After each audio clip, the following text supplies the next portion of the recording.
नमस्कार, आप सभी का स्वागत है आपके अपने YouTube channel RNS education news में। दोस्तों, इस वीडियो में बात करने वाले हैं संविदा NHM भर्ती 2023 ANM और GNM।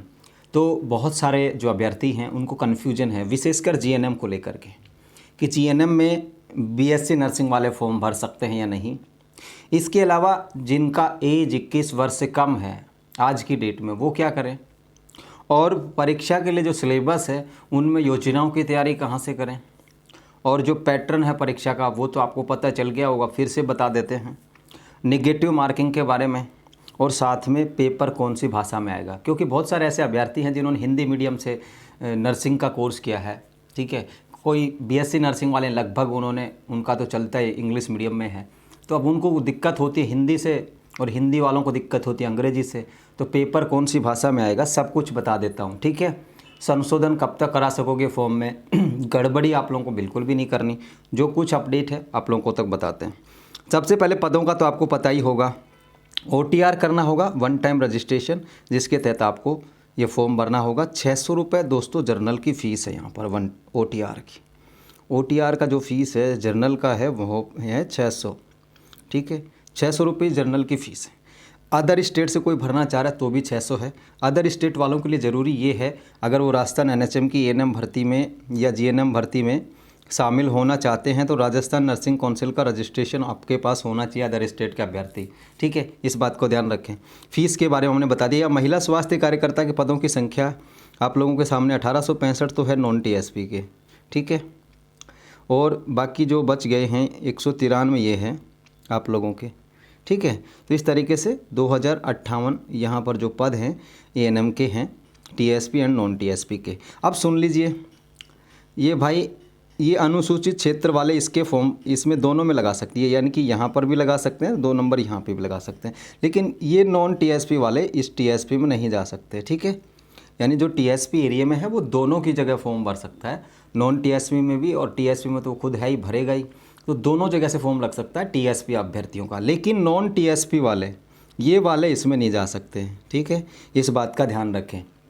अगली बात आती है दोस्तों यहाँ पर आप लोगों की खेल कोटे की। खेल कोटे में ये संस्थान जो हैं, अगर इनमें से आपने कहीं खेला हुआ है तो आप लोग लगा सकते हैं। किसी फर्जीवाड़े के चक्कर में बिल्कुल ना पड़े। खेल संस्थान में जो 8, 10, 15, 20 हज़ार रुपये में आपको सर्टिफिकेट दे देते हैं खेल का, और फिर आप ना इधर के रहेंगे ना उधर के रहेंगे। तो खेल कोटे का बहुत बड़ा फर्जीवाड़ा चल रहा है, इस फर्जीवाड़े से बचना है। अगर आपने एक्चुअल में खेला है, आप खिलाड़ी हैं, तो बिल्कुल आप लोग अप्लाई कीजिए, कोई दिक्कत नहीं है। लेकिन किसी के बहकावे में आकर के, किसी गिरोह के चक्कर में आकर के अपना पैसा वेस्ट मत करिए। सिर्फ 2 या 3, 4 लोग मिलेंगे जो ओरिजिनल खेल कोटे से होंगे, और वो भी ओरिजिनल होंगे तो वो नर्सिंग भर्ती या जो ANM GNM के आरक्षी है उसी में सेलेक्ट हो जाएंगे, वो संविदा में क्या करेंगे। ठीक है, तो ये हो गई खेल कोटे की बात।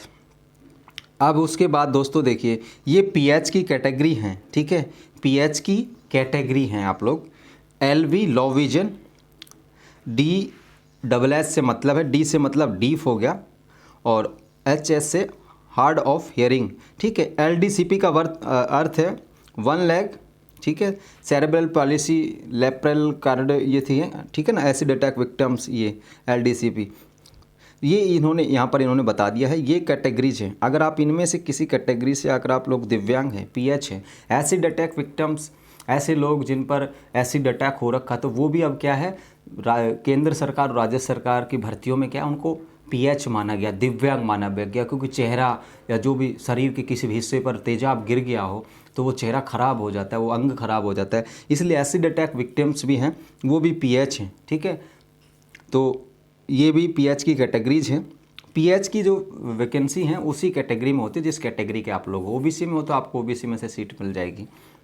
ठीक है साथियों, अब कुछ पॉइंट हैं यहाँ पर अनुसूचित क्षेत्र के लिए, वो आप लोग पढ़ लीजिएगा इसे देख करके। अब देखिए, ANM का जो सैलरी है 13,150 रुपये है। ठीक है, 13,150, 10th पास की है, और RNC में रजिस्ट्रेशन लास्ट डेट से पहले आपके पास होना चाहिए। कुछ फ्रेशर बच्चे जो ANM के जिन्होंने अभी पास आउट की है, तो आपको बता दूं, जो फ्रेशर बच्चों का अभी तक रजिस्ट्रेशन नहीं हुआ, आप लोग क्या करें, आप लोगों को ये करना है कि लास्ट डेट जो है ना इसकी फॉर्म भरने की, उससे पहले आप लोग रजिस्ट्रेशन के लिए अप्लाई कर दो। किस में? RNC में रजिस्ट्रेशन के लिए अप्लाई कर दो, भले ही आपका रजिस्ट्रेशन लास्ट डेट के बाद हो जाए। नंबर जो मिलता है इसमें RM RN जो नंबर मिलते हैं वो चाहिए आपको लास्ट डेट के बाद ही मिलें RNC के द्वारा। लेकिन अगर आपने RNC में अप्लाई कर दिया था लास्ट डेट से पहले तो आप लोग इसमें एलिजिबल हो सकते हो, ठीक है ना। यहाँ पर देखिए, तो ये RNC का समझ में आ गया, किसी का नहीं हो रखा था तो वो। अब आगे देखिए, यहाँ पर ऑल इंडिया है, एज का अब आ गया। देखिए यहाँ पर एज दोनों ही समझ लेना, यहाँ पर चाहे GNM के बच्चे हों चाहे यहाँ पर ANM के बच्चे हों। अब देखिए GNM के तो 17.5 साल से कराते हैं, 3 साल की कराई उन्होंने तो वो 3.5 में होती है, तो वो तो 21 हो जाती है उनकी तो पूरी। लेकिन ANM की तो 17.5 के बाद 2 साल में मान लो कंप्लीट हो रही तो 19.5 या 20 साल के हो रहे हैं। तो उनके लिए मैं बता दूं, ये जो एज मांगी गई है 21 वर्ष, ये 21 वर्ष कब तक मांगी गई है? अगले साल, यानी कि जो जनवरी आएगी ना, 1 जनवरी 2024। अगर आपकी एज 1 जनवरी 2024 तक 21 वर्ष हो रही है, अगले 6 महीने और जोड़ लीजिए, ठीक है ना। 1 जनवरी तक अगर किसी की 21 हो रही है ना तो वो फॉर्म भर सकती है ANM बैन, या कोई GNM का अभ्यर्थी जिसकी 21 से कम है, आज की डेट में 21 से कम है, तो आपको एज चाहिए 1 जनवरी को होनी चाहिए आपकी 21 से 40 के मध्य, ठीक है ना। तो जिनकी आज की डेट में मान लो किसी की 20 साल और 8 महीने है, आज के दिन, आज ये 11 तारीख है, 11 जुलाई है, विश्व जनसंख्या दिवस भी है, तो 8 महीने 20 साल 8 महीने हैं और इसमें मांग रहे 21 साल, तो आप फॉर्म भर सकते हो, क्योंकि आपको चाहिए 1 जनवरी को, ठीक है ना।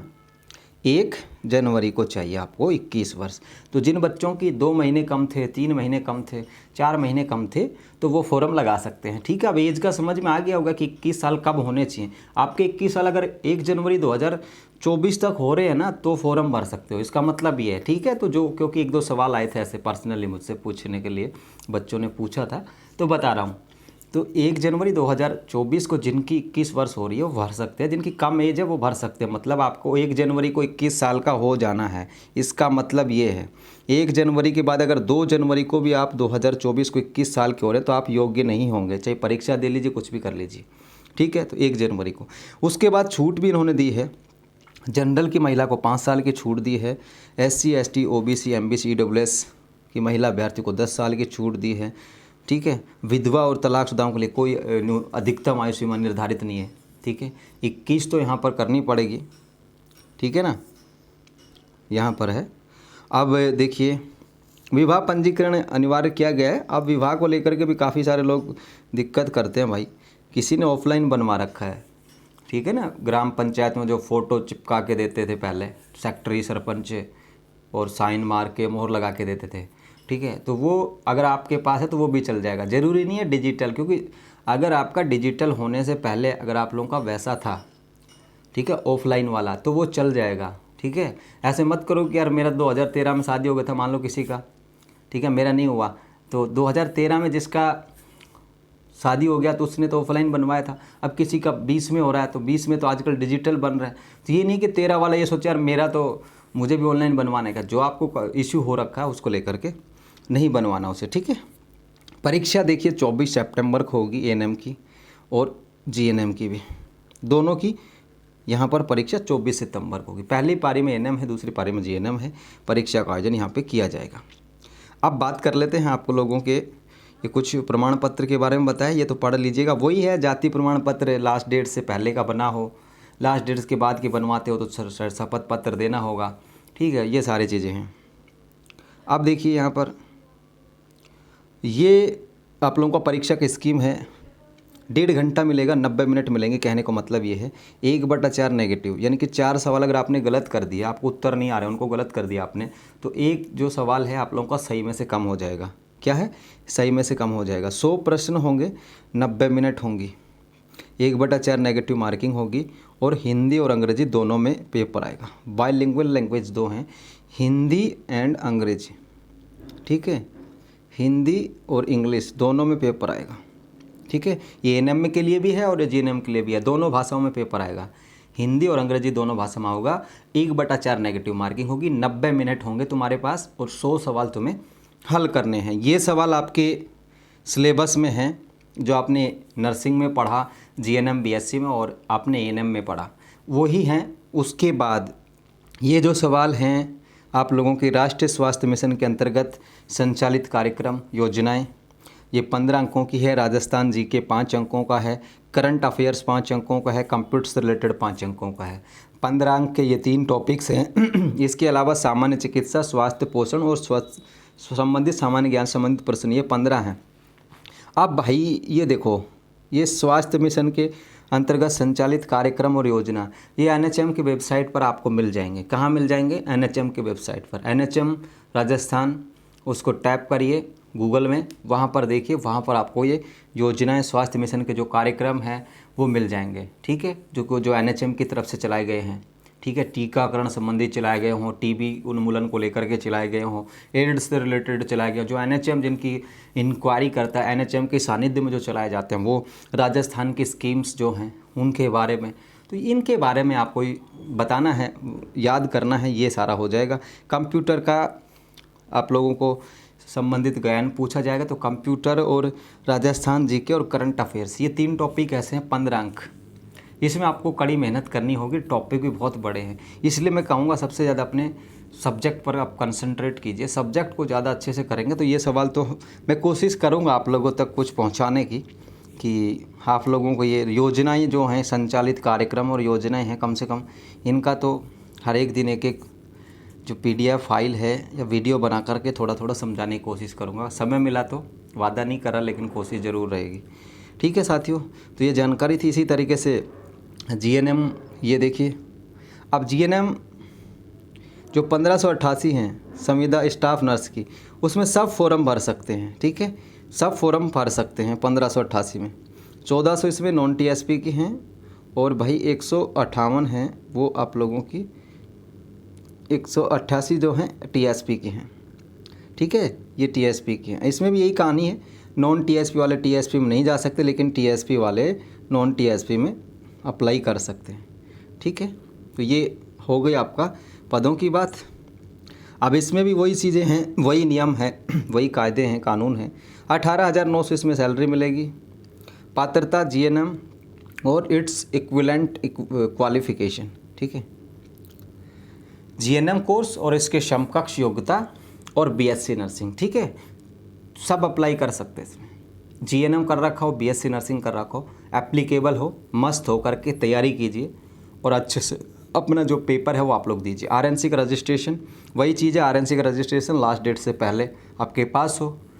अगर ऐसा नहीं हो पाता है तो लास्ट डेट से पहले कम से कम आप अप्लाई कर दीजिए आरएनसी में रजिस्ट्रेशन के लिए, तो भी आप लोग एलिजिबल होंगे, क्योंकि वेरिफिकेशन के समय आप लोगों को प्रस्तुत करना होगा। ठीक है दोस्तों, तो ये बात होगी संविदा नर्स की, तो सब एलिजिबल हैं इसमें। एज इसमें भी 21 से 40 वर्ष।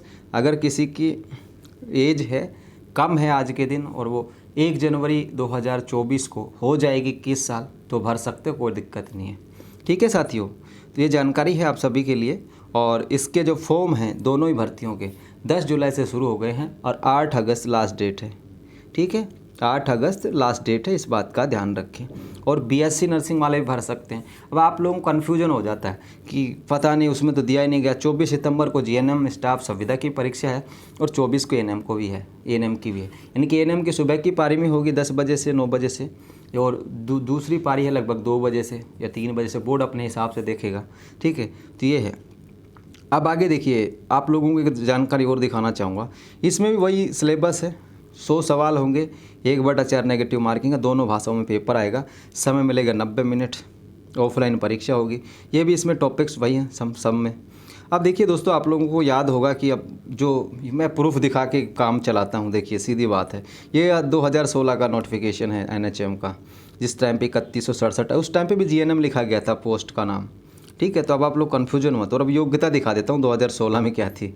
ठीक है, यहाँ के देखिए, सीनियर सेकेंडरी समकक्ष राज्य सरकार द्वारा मान्यता प्राप्त संस्था से जनरल नर्सिंग प्रशिक्षण कोर्स अथवा समकक्ष योग्यता, आरएनसी इंटर्नशिप पूर्ण करने का प्रमाण पत्र। तो ये 2016 में भी यही थी क्वालिफिकेशन। ठीक है, किसी को बाहर नहीं किया जाएगा, बीएससी नर्सिंग पास आउट को सब भर सकते हो आप लोग, क्योंकि पता नहीं है किसी को, तो थोड़ा सा डर बैठ भी जाता है कि यार पता नहीं, इसमें तो जीएनएम में लिखा है, हम भर पाएंगे नहीं। तो GNM and BSc both are eligible. ठीक है, दोनों एलिजिबल हैं। जीएनएम जिसने कर रखी है, बीएससी कर रखी है, वो स्टाफ नर्स संविदा के लिए 1588 भर्ती के लिए, ठीक है, सब लोग एलिजिबल हो।